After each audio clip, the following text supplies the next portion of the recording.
एक जज हैं जिनको तमाम सवर्ण पत्रकार जो है वो सबसे ईमानदार कहते हैं, जस्टिस DY चंद्रचूड़। अभी वो अमेरिका में हैं सोशल जस्टिस पर बोलने के लिए, और सोशल जस्टिस पर, दलित इश्यूज पर बहुत अच्छा बोलते हैं। लेकिन जैसे ही कोलिजियम के लिए उनकी सिफारिश के लिए कलम चलता है तो सिर्फ मिश्रा, मालवीय ही दिखते हैं।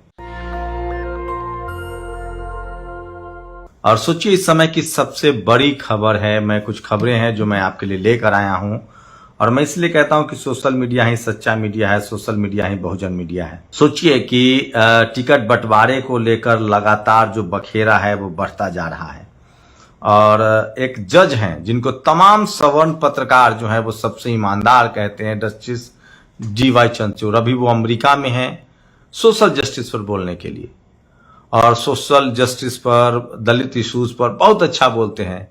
लेकिन जैसे ही कोलिजियम के लिए उनकी सिफारिश के लिए कलम चलता है तो सिर्फ मिश्रा, मालवीय ही दिखते हैं। तो सोचिए supreme court, high court, supreme court तो छोड़ दीजिए, हाई कोर्ट में पिछले 2018 से मतलब 5 सालों में 567 जज बनाए गए हैं, जिसमें मात्र 67 OBC, 17 SC और 7 जो है वो शेड्यूल ट्राइब है। तो वो तमाम बड़ी खबरें जो आज सोशल मीडिया पर वायरल है। सोचिए, शुरुआत करते हैं फिलिस्तीन से। अगर आप हमें सुन रहे हैं तो सोचिए, पिछले 75 सालों में 5 बार से ज्यादा समय इजराइल ने फिलिस्तीन पर हमला किया। 20 लाख की आबादी है फिलिस्तीन की, 5000 से ज्यादा बच्चे, मासूमों को बम से मार दिया गया है। आप कल्पना कर सकते हैं कि कोई आपके घर में घुस जाए, आपको चारों तरफ से घेर दे, उसके बाद भी आप कैसे जीते होंगे फिलिस्तीन के लोग। कल्पना कीजिए, चारों तरफ से इजराइल ने बैरिकेड कर दिया, एक रास्ता छोड़ रखा है उनके लिए। वो दुनिया के दूसरे देश में जा नहीं सकते हैं बगैर इजराइल के मर्जी से। मतलब 20 लाख फिलिस्तीनियों को गुलाम बना रखा है। लेकिन अब लगभग मामला साफ है। पिछले बार युद्ध जब हुआ था, इजराइल जब हमला किया था, तो यूरोप के मुस्लिम राष्ट्र एकजुट हुए थे, लेकिन वो उतने मुखर नहीं थे, और तब उन्होंने अमेरिका, मैक्सिको, इनका तेल बंद कर दिया था। इस बार ये लोग मुखर हैं। इस बार ईरान हमला की तैयारी में है, लेबनान हमला कर चुका है, लगभग सारा का सारा मुस्लिम राष्ट्र एकजुट है, और शायद ही दुनिया का कोई ऐसा देश होगा भारत में भक्तों के अलावा जो इजराइल का समर्थन करता हो। पूरी दुनिया में इजराइल को कंडेम किया जा रहा है, और सबको पता चल गया इस युद्ध के बाद। सोचिए ये क्यों पता चला? सोशल मीडिया की वजह से पता चला। अब तक जैसे भारत में मनु मीडिया है, भारत में जैसे सवर्णों की मीडिया है, भारत में जैसे 52 की मीडिया है, वैसे ही यूरोप में और पूरी दुनिया में BBC, CNN, तमाम गोरों की मीडिया थी। लेकिन अब मुसलमानों के पास भी अपना अखबार है और मीडिया है, खासकर अल जजीरा, कतर न्यूज जैसे, और उन्होंने पोल पट्टी खोल दी। और उसके बाद सोशल मीडिया, यूट्यूब, फेसबुक और ट्विटर, ये पूरी दुनिया में जाता है, और इसने सबसे ज्यादा इजराइल की पोल खोल दी। जैसे भारत में मनुवाद की पोल खुल गई, वैसे ही पूरी दुनिया में इजराइल इसलिए अब सामने आ गया कि एक एक तस्वीरें इजराइल की जो है वो कैमरे पर आ रहा है सोशल मीडिया। सोचिए, ट्विटर, यूट्यूब और फेसबुक ना होता तो दुनिया को पता ना चलता कि ये कितना बड़ा आतंकवादी बेंजामिन नेतन्याहू है, और किस तरह से वो अपनी ताकत का धौंस 20 लाख फिलिस्तीनियों को खत्म करने में लगा रहा है। और कौन लोग इजराइल का समर्थन करते हैं? जो धार्मिक रूप से मुसलमानों के खिलाफ है, मुसलमानों का विद्रोह करते हैं। आपको याद है भारत में एक शख्स ने ट्रेन में गोली चलाई थी, उसमें एक मीना, आदिवासी समाज के लोग अधिकारी मारे गए थे और मुसलमानों को मार दिया था।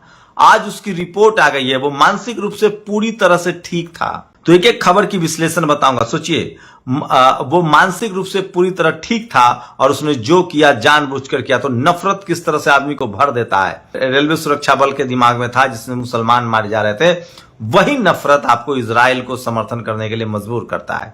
और भारत में जो इजराइल का समर्थक है, वही यहां दलित, पिछड़े, आदिवासी, किसानों का शोषक है। ये लोग 2000 साल से जातिवाद के नाम पर शोषण कर रहे हैं, और अब ये धर्म के नाम पर भी अब उग्र हो गए हैं। पहले ये धर्म के नाम पर शोषण नहीं कर रहे थे, क्योंकि बीच में मुगलों का दौर रहा, वहां इनकी बोली नहीं निकली, वो मुगल मुस्लिम थे। फिर अंग्रेजों का दौर रहा, वहां भी इनकी बोली नहीं निकली, वो तो क्रिश्चियन थे या यहूदी थे। बीच में इनका अपना शासन रहा, उसके बाद पीछे इनकी बोली तब से निकलने लगी है, मुसलमानों से नफरत हो गई जब डेमोक्रेसी आया है, और ये हिंदू बनकर धर्म के नाम पर अपने सत्ता को बरकरार रखना चाहते हैं। और उसका नतीजा देखिए, मध्य प्रदेश, कांग्रेस हो या बीजेपी, मध्य प्रदेश में 30-30 ब्राह्मणों को टिकट दिया है, ठाकुरों को भी लगभग इतना ही टिकट दिया है, 30 ठाकुर 30 ब्राह्मण, बीजेपी और कांग्रेस ने। जहां एक तरफ इनके लिए लूट मची, वहीं कुशवाहा को 4 और 3 यादवों को 4 और 3 या कुशवाहा को 7-7 यादव को टिकट दिए हैं, और लोधी को 11 कांग्रेस ने 7 दिया है, बीजेपी ने 11 और कांग्रेस ने 7 दिया है। कुर्मी को बीजेपी ने 5 और कांग्रेस ने 8 दिए हैं। बाकी ओबीसी जातियां सस्ते में निपटा दी गई। एससी एसटी रिजर्व सीट के बाहर एक भी सीट नहीं है। आप इन पार्टियों का खेला समझ रहे हैं? तो ये इस वजह से हो रहा है कि बहुजन समाज के लोगों को भी बहुजन पार्टियां नहीं चाहिए, और जब तक आप सपा, बसपा, आरजेडी, जेडीयू को वोट नहीं करेंगे, आपको पता नहीं कांग्रेस में क्या दिखता है। और सोचिए, आज पुल ढह गया, कहां? गुजरात में, गुजरात मॉडल, पालनपुर, ठीक अहमदाबाद के बगल में है, ज्यादा दूर नहीं है। जब आप दिल्ली से अहमदाबाद जाएंगे तो उससे पहले ही पालनपुर पड़ता है, पालनपुर नहीं, पालनपुर। वहां जिस तरह से वो ब्रिज गिर गया, मैं तस्वीरें नहीं दिखा सकता हूं, बहुत ही डरावना है। सोचिए, यही पुल कहीं और गिरता तो मीडिया इस्तीफा ले लेती, लेकिन बीजेपी का पुल गिरा है, कौन बताएगा? और सोचिए, ठाकुर 29 और ब्राह्मण 29 और ठाकुर 31 टिकट दिया है, किसने? कांग्रेस ने। और भाजपा ने ठाकुर 29 और ब्राह्मण 30। उसके बाद सोचिए, इतना ही मात्र टिकट दिया है, उसके बाद भी लोग इसको, मतलब 50% से ज्यादा टिकट रिजर्व अनरिजर्व में सिर्फ 10% लोगों को दिया जा रहा है। देते रहिए आप लोग बीजेपी कांग्रेस। इसलिए राजेंद्र प्रसाद सिंह कहते हैं कि कांग्रेस बीजेपी पैसे वालों की पार्टी नहीं है। कांग्रेस बीजेपी जो है ये जनाधार वाली पार्टी नहीं है, पैसे वाली पार्टी है, अमीरों की पार्टी है, और इससे आपको बचना पड़ेगा। और सोचिए, पंडित डीवाई चंद्रचूड़ ने जाति व्यवस्था के खिलाफ एक जोरदार भाषण दिया, जिसे सुनकर लोगों की आंखों में आंसू आ गए। फिर भी ऑफिस गए और स्वजातीय रुद्र प्रकाश मिश्रा और रमेश चंद्र मालवीय को पटना हाईकोर्ट का जज बनाने की कोलेजियम की सिफारिश केंद्र सरकार को भेज दी। तो सोचिए, श्री प्रकाश मिश्रा, श्री रमेश चंद्र मालवीय सिर्फ ब्राह्मण समाज के ही जज बनाए जा रहे हैं। इसको लेकर देश भर में आंदोलन चलना चाहिए। जब तक एससी एसटी ओबीसी के लोग मीडिया जुडिशरी में अपनी भागीदारी नहीं करेंगे, उनकी संख्या नहीं बढ़ेगी। और सोचिए किस तरह से आरएस परवीन, अकेला आदमी, एक आरएस परवीन ने पूरे देश में, पूरी भारत की राजनीति को बदल दिया है। तो सोचिए, मैं इसीलिए कह रहा हूं कि ये देश को समझना पड़ेगा। और ये बाबा साधु, सोचिए क्या होता है। ये साधु परमहंस जो है वो कह रहा है कि हमने स्वामी प्रसाद मौर्य को गोली मारने के लिए 4 आदमी तैयार रखा है। सोचिए, ये आदमी सरेआम धमकी दे रहा है, उसके बाद भी इसको गिरफ्तार करने वाला कोई नहीं है। आप कल्पना कर सकते हैं कैसे हो सकता है? तो ये जो तमाम खबरें हैं ना, ये बहुजन समाज के लोगों को जागरूक करना चाहिए। और फिलिस्तीन के साथ पूरी दुनिया खड़ा है। आज जिस तरह के नारे लगाए हैं ओवैसी ने राजस्थान में, उससे साफ है कि अब फिलिस्तीन के मुद्दे पर शायद ही कोई चुप रहेगा। आदि का अंत हो गया है, इजराइल के पाप का अंत हो गया है। जो फिलिस्तीन का समर्थन करते हैं, ये पहले जाति के नाम पर नफरत करते हैं अपने ही लोगों से, और उसके बाद धर्म के नाम पर अब मुसलमानों से नफरत कर रहे हैं। ये नफरती है, इंसानियत के दुश्मन है। और सोचिए किस तरह से इस देश में, किस तरह से, देखिए एक आ गया रमेश पंडित, कह रहा है झूठा नैरेटिव। मैं कह रहा हूं, एक एससी एसटी ओबीसी से मेरे खिलाफ बुलवा दो कि मैं गलत खबर बता रहा हूं, तो मैं पत्रकारिता छोड़ दूंगा, नहीं तो तुम्हारी सर्टिफिकेट की जरूरत तो नहीं है। खैर, आगे बढ़ते हैं। तो सोचिए किस तरह से जो लोग 2000 सालों से भारत में जाति के नाम पर नफरत कर रहे थे, अब वो मजबूरी में धर्म के नाम पर नफरत फैला रहे हैं। ये लोग इंसानियत के दुश्मन हैं। ये सिर्फ अपना फायदा देखते हैं। न तो इनका धर्म में भरोसा है, न इनका भगवान में आस्था है, और न इनके लिए इंसानियत कोई जरूरी है। ये सिर्फ अपना वर्चस्व, सत्ता। कौन धर्म सिखाता है आपस में बैर रखना? कौन धर्म कहता है दूसरे धर्म के लोगों को गाली दो, मारो, काटो? ये जो भी कर रहा है वो धार्मिक तो नहीं है, लेकिन जो कर रहा है वो धर्म के नाम पर ही कर रहा है। और पूरे दुनिया को, इंसानियत को इसके खिलाफ खड़ा होना पड़ेगा। तो सोचिए, भारत में आज भी, मैं फिर कह रहा हूं, भारत में जो गैर बराबरी का जो मेन कारण है वो जातिवाद है। इस देश के किसान, मुस्लिम, दलित, पिछड़ों को समझना चाहिए। और सोचिए, आज भी 10% लोगों को आप 50% टिकट देंगे, ये कैसे चलेगा? तो राजस्थान, मध्य प्रदेश, छत्तीसगढ़, तेलंगाना, इन सब जगहों पर SC ST OBC में जितनी जागरूकता, ये सोचिए सोशल मीडिया ना होता तो इजराइल सो कॉल्ड महाशक्ति, सो कॉल्ड पीड़ित, आतंक, हमास से आतंकित था। अब सच्चाई ये है कि बेंजामिन नेतन्याहू ने अपने सत्ता बचाने के लिए, चुनाव में हार से बचने के लिए इस शख्स ने अपने देश पर पहले हमला करवाया और अब फिलिस्तीन पर हमला कर रहा है।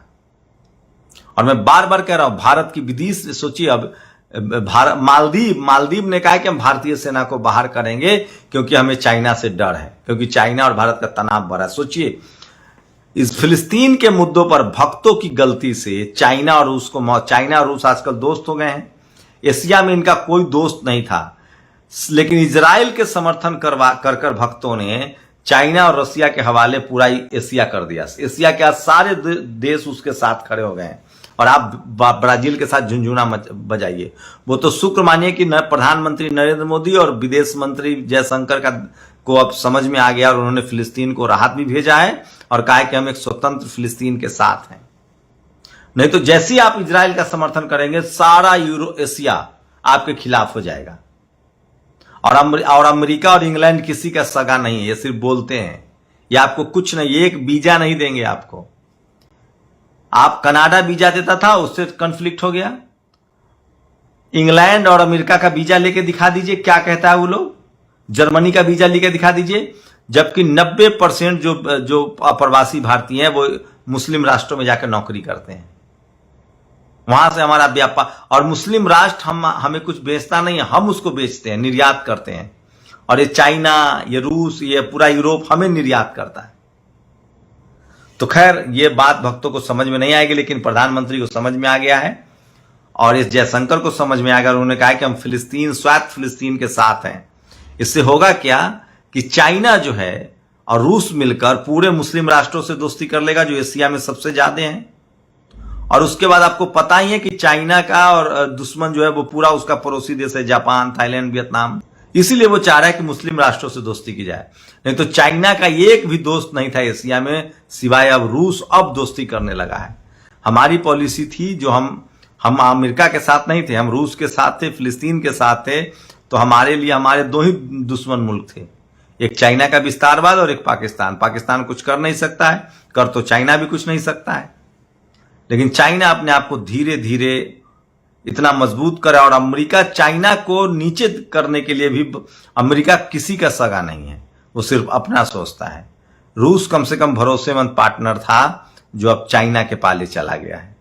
तो भारत को जब तक आप आधुनिक रूप से जहाज बनाने वाला देश नहीं बनाएंगे, फाइटर विमान बनाने वाला देश नहीं बनाएंगे, और उसके लिए कॉलेज यूनिवर्सिटी खोलना पड़ेगा, विज्ञान पढ़ना पड़ेगा, तब जाकर आपको वैज्ञानिक चाहिए। आपको अब्दुल कलाम जैसे और चंद्रयान जैसे वैज्ञानिक चाहिए। इसरो वाले सब तीनों ओबीसी थे, सरकारी स्कूल से।